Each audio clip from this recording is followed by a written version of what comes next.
Veterans, some of you walking into the VA claims process thinking a DBQ alone is going to win your case. But I hate to be the one to tell you this. It won't. At least not in the way you think.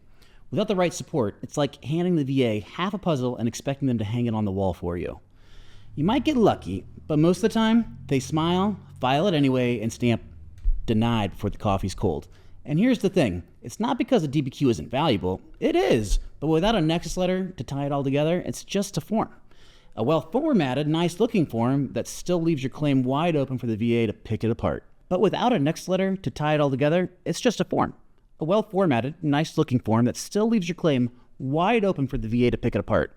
I'm not here to crush your hopes. I'm here to make sure you stop wasting time and start submitting evidence that wins. By the end of this, you'll understand exactly why a DBQ without a Nexus Letter is like showing up to a marathon with no shoes. Technically, it's possible, but you're going to get destroyed along the way. A DBQ, a Disability Benefits Questionnaire, is essentially the VA's way of having your provider speak their language. It's a structured form built to document your condition using the exact terms, criteria, and boxes the VA is trained to look for.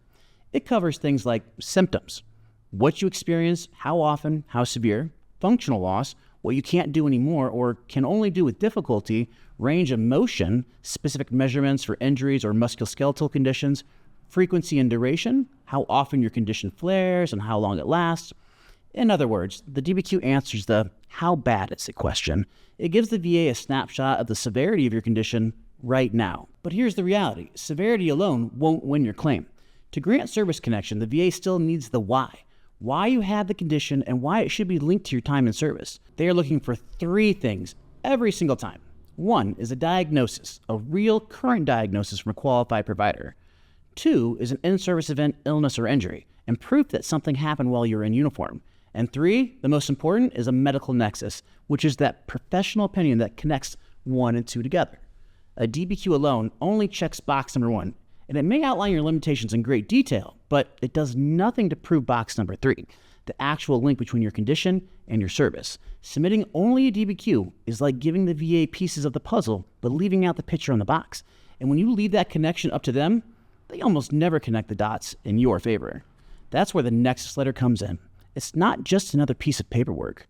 It's the medical and legal argument for why your condition is, at least as likely as not, caused or aggravated by your military service. A strong Nexus Letter explains the reasoning, cites medical literature, references your records, and uses the exact phrasing the VA is required to consider. Without it, the VA can and will often say, this could have come from anywhere, and stamp your claim denied.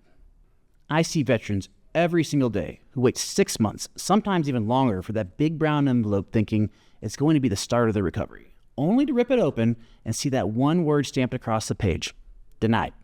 And more often than not, it's because they sent in a DBQ without a Nexus Letter. And here's what that mistake will cost you. Time. Every denial doesn't just set you back, it resets the entire clock. That means months, sometimes years of waiting all over again. You can't get that time back. It'll also waste momentum. Each denial chips away at the strength of your claim unless you know how to fight it the right way. It's like trying to climb a hill with a heavier rucksack every time you slip. It also costs you money. Denied claims delay the back pay you've earned and keep benefits out of your hands. That's not just potential money. That's your rent, your groceries, and your medication. And by the time you realize what went wrong, you're stuck in the appeals hamster wheel, burning energy, patience, and hope, while the VA is just sending you that same templated letter that all feel like a polite, try again later. You've only got so much fight in you for this process, and the VA knows it. The system wears people down on purpose. If you waste that fight on incomplete evidence, you're giving them exactly what they want, an easy denial. So spend your fight wisely, put your rounds where they count, build your case right the first time. Let me tell you a story about Robert. He came to us after being denied on what looked like a slam dunk.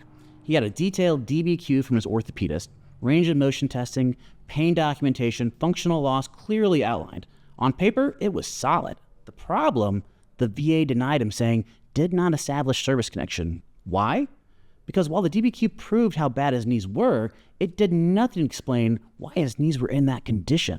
The VA could and did argue that his degeneration could have come from anywhere. So we got to work. We dug into his service history and found detailed records of his parachute jumps during his time when he was in airborne operations. We then wrote a detailed Nexus Letter connecting the degenerative changes in his knees directly to the long-term impact of those jumps, backed with orthopedic medical literature. The result? Approved on appeal with significant back pay. Robert went from starting at a dead-end denial to having the benefits and recognition he deserved. The next story is about Jasmine. Her case is one of pure frustration. She submitted a DBQ showing she suffered from prostrating migraines at least twice a week, a frequency that should have easily earned her a high rating. The VA denied her claim, stating that there was no link to service. Even though the DBQ proved the severity, it did nothing to connect her migraines to anything that happened in uniform.